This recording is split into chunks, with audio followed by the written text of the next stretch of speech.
breaking news today. Please subscribe and then check notification box to get all breaking news alert.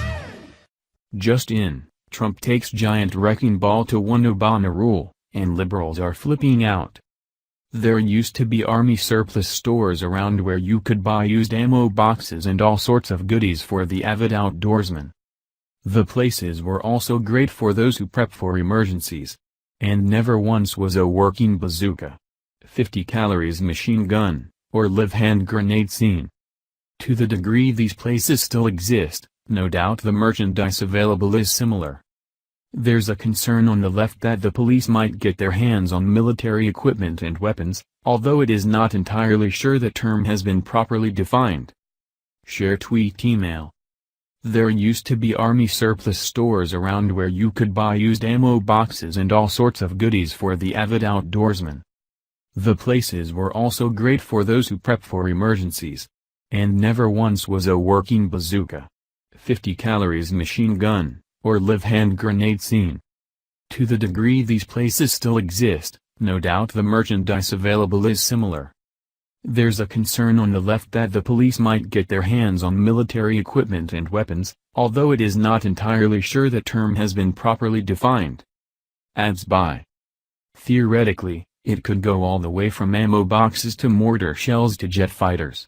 But in reality, it's much more restricted.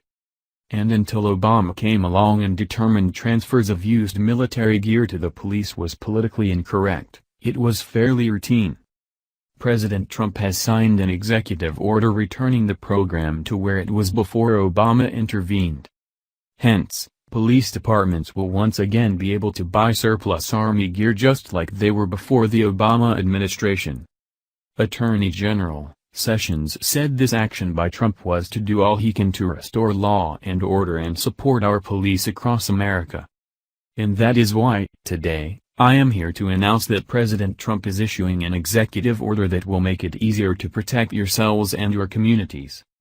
He is rescinding restrictions from the prior administration that limited your agency's ability to get equipment through federal programs, including life-saving gear like Kevlar vests and helmets and first responder and rescue equipment like what they're using in Texas right now. Sounds like mostly defensive gear, and indeed it is.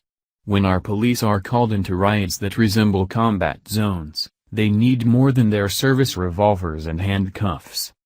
If the rioters find police wearing body armor and carrying heavy rifles to be intimidating, then that's a big win for our side. Perhaps they'll leave the riot and go air their grievances to a sympathetic media. At least that way fewer people will be injured or killed, and there will be less destruction of property, all terrific goals. Sessions further stated the original program helped save taxpayer money. Some of these programs, like the Department of Defense's 1033 program that Congress signed into law more than 25 years ago, have recycled more than $5.4 billion in used gear and equipment that taxpayers had already purchased, he said.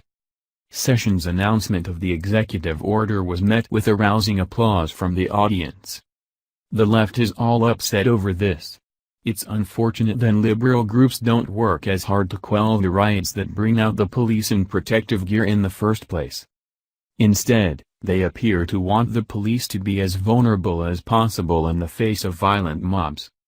If violent mobs engaging in riots have little to fear, we'll likely see more of them, along with more injuries and deaths and more property destroyed.